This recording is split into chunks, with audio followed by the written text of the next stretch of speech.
Primera de Corintios, capítulo 11, versículo 17 al versículo 32. Ahí estaremos dando lectura, hermanos, en esta mañana, la palabra del Señor. Y dice de la siguiente manera. Es una lectura un poquito extensa, pero voy a dar lectura y ustedes me siguen con su vista. Pero al anunciaros esto que sigue, no os alabo, porque no os congregáis para lo mejor, sino para lo peor. Pues en primer lugar, cuando os reunís como iglesia, oigo que hay entre vosotros divisiones, y en parte lo creo. Porque es preciso que entre vosotros haya disensiones, para que se hagan manifiestos entre vosotros los que son aprobados.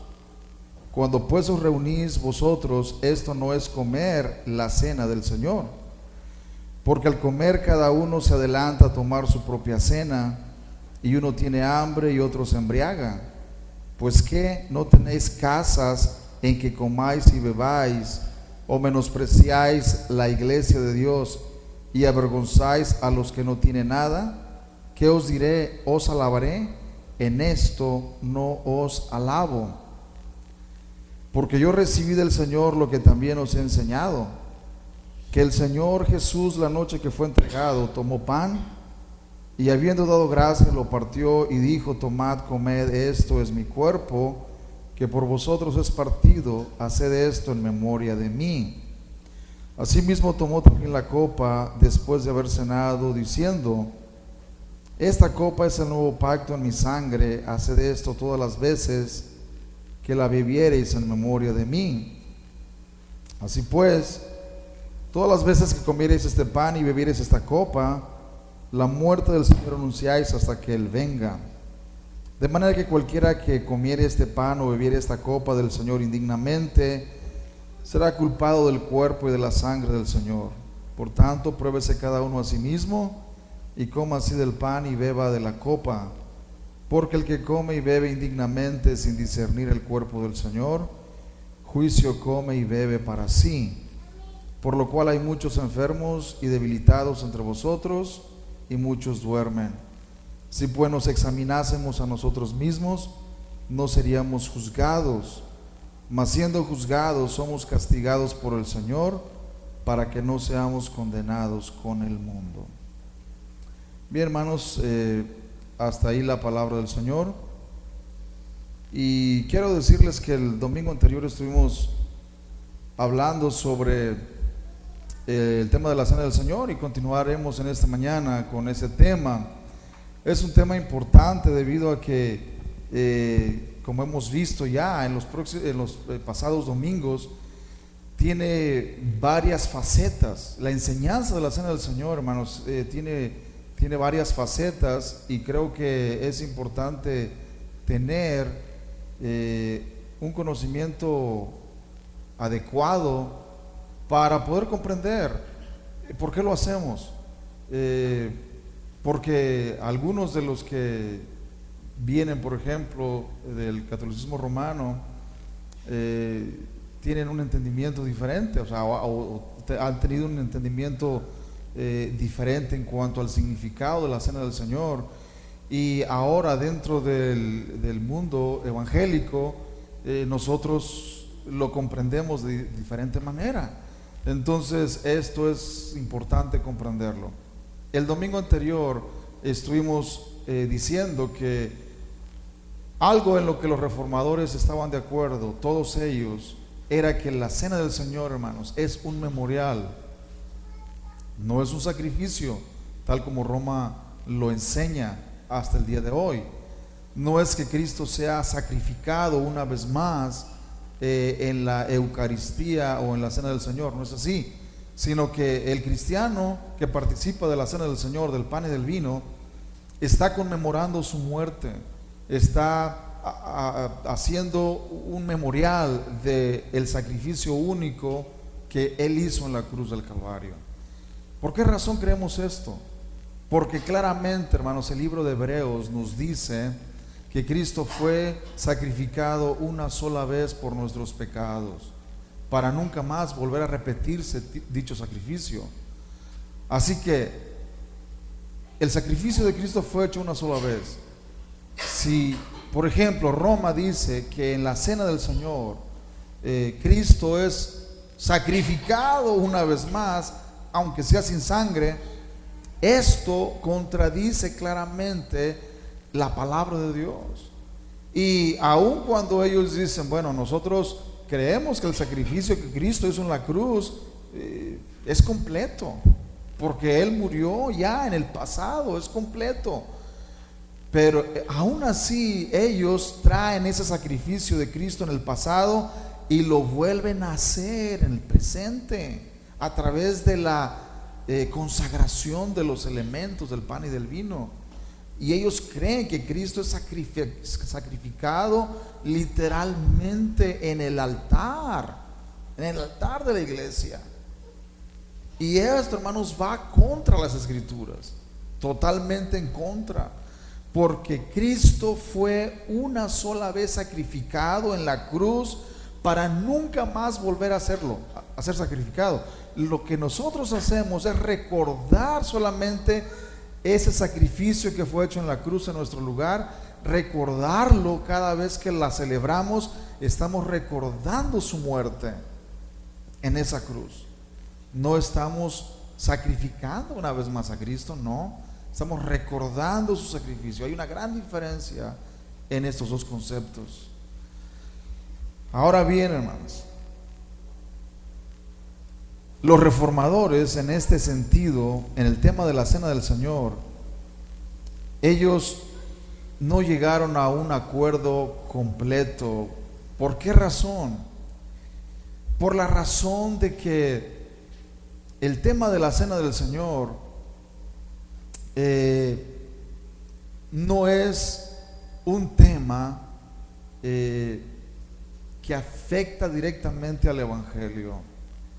La cena del Señor es un sacramento que no confiere salvación, y en eso todos ellos estuvieron de acuerdo, tanto Lutero como Calvino como Zwinglio. Todos los reformadores entendieron que el bautismo y la cena del Señor no confieren salvación a nadie. Son sacramentos, son símbolos, son sellos y señales sagradas para aquel que es iniciado en la fe cristiana, pero que en realidad no confieren salvación a ninguna persona. Es algo muy importante. Los sacramentos, la cena del Señor, por supuesto que son muy importantes, pero no dan salvación. Ahí en ese punto estuvieron de acuerdo todos ellos. ¿Por qué? Porque se enfatizaba que la salvación es por la fe sola, por medio de la gracia de Dios y en Jesucristo solamente. Ellos todos estaban de acuerdo en eso, no había ningún problema. Pero en el tema del Señor, hermanos, ellos tuvieron diferencias.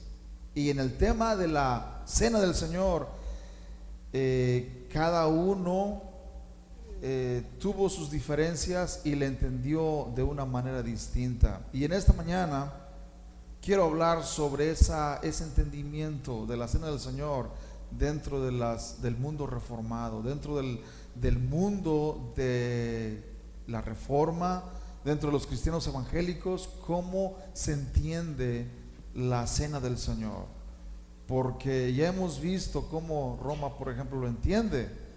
Roma entiende que la cena del Señor es un sacrificio, que el pan y el vino se convierten literalmente en el cuerpo y la sangre de Cristo. Ellos entienden que Cristo está presente de manera física en los elementos del pan y del vino. El problema es, uno pregunta, pero ¿cómo es posible que si el pan es realmente el cuerpo de Cristo, todavía sigue siendo pan? Sabe a pan, huele a pan, ¿no es cierto? El vino sabe a vino y huele a vino. No huele a sangre, no sabe a sangre, sino ¿cómo es posible que esto sea realmente y literalmente el cuerpo y la sangre, si cuando yo lo pruebo, el sabor en mi boca es pan y vino, ¿no es cierto? No hay otro sabor diferente. Bueno, ellos, hermanos, apelan a una interpretación filosófica que Aristóteles usaba y que es interesante esa explicación, pero no es bíblica ni es convincente. No voy a adentrarme en esto porque creo que no es necesario explicar los detalles del por qué ellos creen que aunque el pan y el vino siguen sabiendo y teniendo el olor de pan y vino, esencialmente cambian. La esencia del pan cambia, la esencia del vino cambia, y la esencia es la sangre de Cristo y la esencia del pan es el cuerpo de Cristo. Y ellos dicen que ocurre un milagro, que cuando el sacerdote consagra los elementos del pan y del vino, ahí ocurre un doble milagro. El pan y el vino siguen sabiendo a pan y a vino, pero esencialmente ha cambiado la esencia del pan, ha cambiado la esencia del vino, y ahora en su esencia es el cuerpo y la sangre de Cristo. Aun cuando la persona lo come, es pan, sabe a pan, pero está comiendo literalmente el cuerpo de Cristo. Bueno, los reformadores, hermanos, rechazaron esa interpretación de la cena del Señor. Todos ellos rechazaron esa interpretación. Ellos dijeron que no era posible. Ahora, Lutero fue el que se quedó más cerca de la interpretación católica romana. Lutero dijo: Cristo, es cierto, está presente en el pan y el vino, pero Él está con el pan y el vino. O sea, no es que esté su sangre y su cuerpo convertido, transformado, sino los elementos están ahí, pero Cristo viene y se agrega a esos elementos, y a eso se le llama la consubstanciación. En vez de transubstanciación, que significa pan y vino convertido literalmente en el cuerpo y la sangre de Cristo, ahora Lutero dijo es consubstanciación. Cristo está presente con los elementos. Ahí está el elemento del pan y del vino, pero Cristo está debajo, en y con ellos. Lutero creyó que Cristo estaba con los elementos de esa manera. Bueno,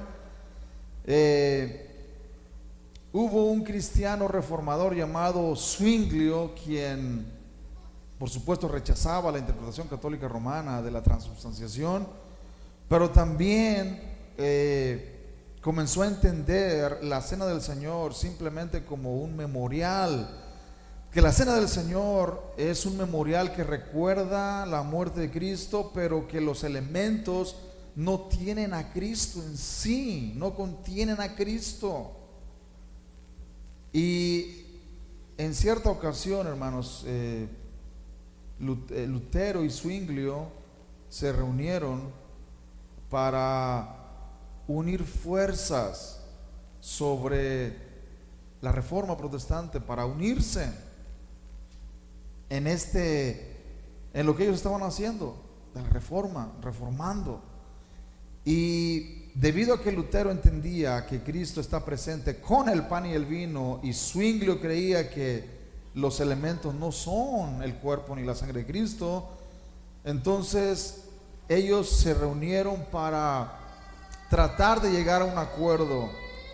Y de 15 puntos, hermanos, que ellos trataron, 14 ellos estaban de acuerdo, y en uno ellos no lo estaban. Y el tema en el que ellos no estaban de acuerdo era exactamente este tema de la cena del Señor. Ellos no estaban de acuerdo en este punto, porque Lutero creía que Cristo estaba presente con el pan y el vino, de manera real, con el pan y el vino. Y Zwinglio no creía eso. Él, a pesar de que era un sacerdote católico romano, ya estaba negando las prácticas católicas romanas, estaba negando todo eso, porque la palabra de Dios, al leer la Biblia, él estaba llegando a un entendimiento distinto. Y alguien dijo que en ese momento, cuando cuando ellos estaban hablando, hermanos, y tratando ese tema de si Cristo estaba presente o no estaba presente en los elementos, Lutero se levantó de la mesa y escribió unas palabras en latín sobre la mesa, y casi gritándole a Zwinglio le dijo en latín: hoc est corpus meum, hoc est corpus meum, repitiendo lo que las palabras de esto es mi cuerpo significan en latín. Esas palabras Lutero se levantó diciéndolas, repitiéndolas, que cuando Cristo dijo esto es mi cuerpo, esto es mi cuerpo, realmente Cristo estaba diciendo que eso era su cuerpo. Y por supuesto, hermano, Zwinglio tenía un entendimiento distinto.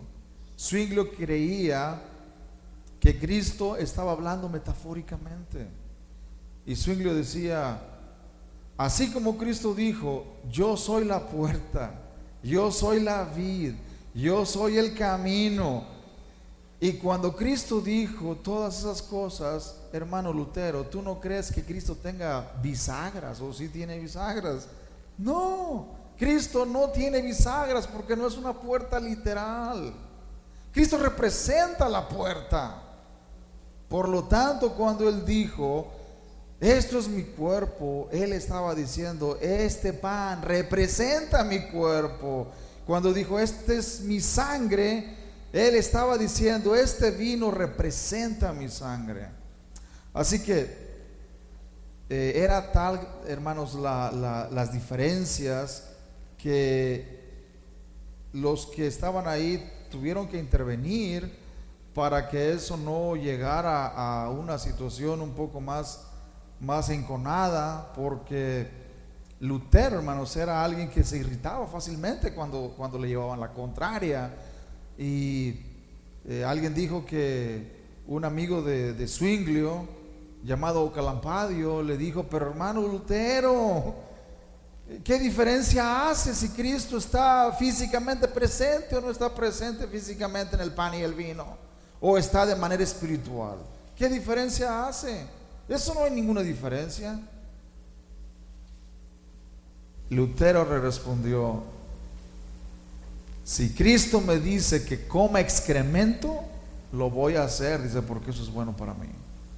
Hermanos, Lutero era alguien que tenía convicciones y que defendía lo que creía a como diera lugar.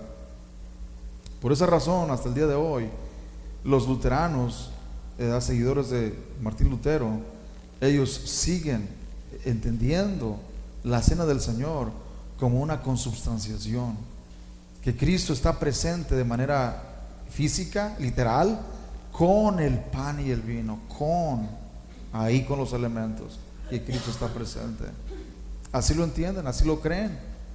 Y bueno, nosotros respetamos ese punto de vista, pero no lo aceptamos. No aceptamos el punto de vista católico romano, no aceptamos el punto de vista luterano de la cena del Señor, no lo aceptamos. Ahora, el otro punto de vista de Zwinglio estaba en lo correcto. Estaba en lo correcto Zwinglio, pero no era suficiente. ¿Por qué razón no era suficiente ese punto de vista, hermanos? Ese punto de vista simplemente memorial, donde el pan y el vino son solamente elementos que representan el cuerpo y la sangre y que no son nada más. No es suficiente por la razón de que Cristo, cuando dijo esto es mi cuerpo, esto es mi sangre, hermanos, no solamente se estaba refiriendo a que esos elementos representaban su cuerpo y su sangre, sino que había algo más ahí. ¿Por qué razón?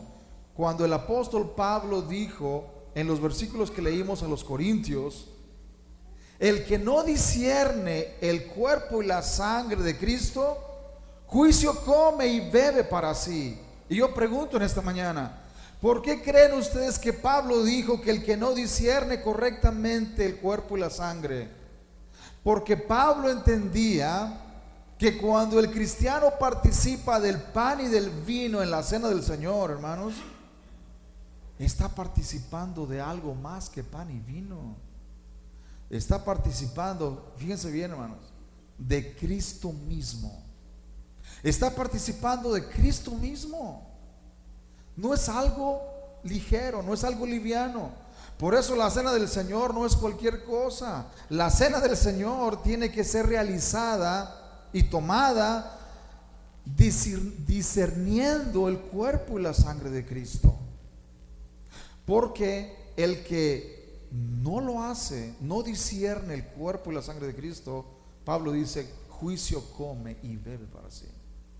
¿Qué significa esto, hermanos? Significa que los elementos del pan y vino son más que simples elementos. Son más que simples elementos.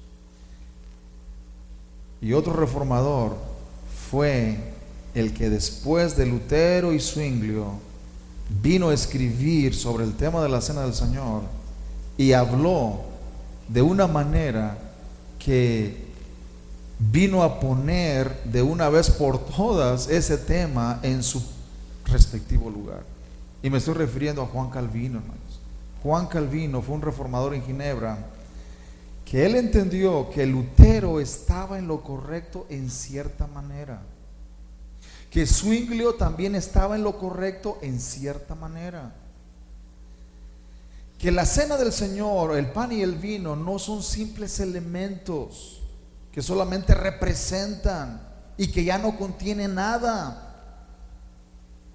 Él entendió que aunque la cena del Señor no es un sacrificio, sino una conmemoración de la muerte de Cristo en la cruz, basado en lo que Pablo dice en Corintios en los versículos que leímos, él dijo, Cristo está verdaderamente presente en la cena del Señor, verdaderamente presente, pero no lo está de manera física, tal como el catolicismo romano y de alguna manera el luteranismo enseñan, sino Cristo está presente de manera espiritual. Fíjense bien esto, hermano, es importantísimo. De manera espiritual en el pan y el vino. Pero ahí está Cristo, de manera espiritual. Por lo tanto, cuando el cristiano participa del pan y del vino, está participando espiritualmente de Cristo mismo. Espiritualmente. Hermanos, esta enseñanza es completamente bíblica, completamente bíblica. Y esta es la enseñanza que puso de una vez por todas a la interpretación de la cena del Señor a descansar, porque ya Calvino dijo la interpretación correcta y no hay nadie más que refute lo que Calvino dijo. No hay nadie más en la historia después de la Reforma que haya salido con otra interpretación diferente.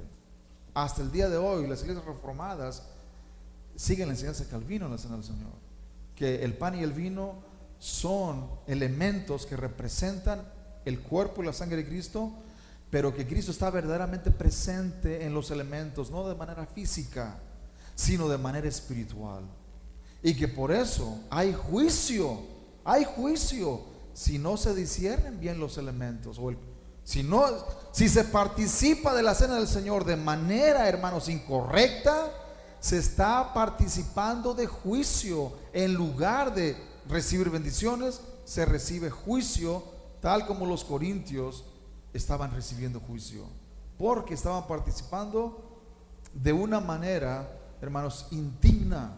Así Pablo lo llama. El que participa de la cena del Señor de manera indigna, juicio come y bebe para sí. Por lo tanto, hermanos, la interpretación de Juan Calvino es, en mi opinión, la interpretación correcta. Alguien dijo que Zwinglio, si él hubiera vivido un poco más de tiempo, él hubiera llegado a la misma conclusión que Calvino. Lamentablemente Zwinglio no vivió lo suficiente porque fue asesinado y no alcanzó a vivir más para desarrollar ese entendimiento que él presentó delante de Lutero y que Lutero rechazó rotundamente, pero que Calvino entendió lo que Zwinglio decía y Calvino lo elaboró y llegó a esta conclusión. Cristo está presente, realmente presente, pero no de manera física, sino de manera espiritual. Por lo tanto, hermanos, lo que Pablo dice es exactamente eso. Cuando participamos del pan y del vino, estamos participando de Cristo mismo. No de un cuerpo literal, no de una sangre literal, sino de los beneficios que Él obtuvo en la cruz del Calvario por nosotros. Por nosotros. Y al hacerlo, hermanos, nos alimentamos espiritualmente. Por esa razón, hermanos, la cena del Señor no es cualquier cosa, porque viene a alimentar al verdadero creyente, viene a alimentarnos. Alguien puede decir, pero ¿cómo un pan y vino puede alimentarnos? Es que no es físico, es espiritual, ¿no es cierto? Es cierto, comemos el pan físico, bebemos el vino físico, pero eso nos alimenta espiritualmente. Así como cuando nosotros somos alimentados al escuchar la palabra de Dios, ¿no es cierto? La palabra de Dios se predica y nosotros sentimos que nos alimentamos espiritualmente. Bueno, de la misma manera, cuando tomamos el pan y tomamos el vino en la cena del Señor, nos alimentamos espiritualmente. Algo sucede en nuestra vida y es que nos fortalecemos a través de eso. Así que esto, hermanos, es importante comprenderlo para tener una perspectiva correcta de la cena del Señor. Como conclusión en esta mañana, solamente quiero decir que aunque la cena del Señor es una doctrina con la cual el mundo evangélico no está totalmente de acuerdo en la misma enseñanza, porque los luteranos creen de una manera, los reformados siguen a la interpretación de Calvino, y la mayoría de bautistas, pentecostales y de las demás denominaciones se aferran todavía a la interpretación de Zwinglio, que dice que los elementos son solamente elementos y que Cristo no está presente de ninguna manera en la cena del Señor. Las iglesias reformadas creen que Cristo está presente, verdaderamente presente, de manera espiritual, y que por esa razón vienen juicios si no se discierne el cuerpo y la sangre, que por esa razón existen sanciones, castigos para aquellos que toman el pan y el vino indignamente, tal como el apóstol Pablo lo dijo a los corintios. Pongámonos de pie en este momento.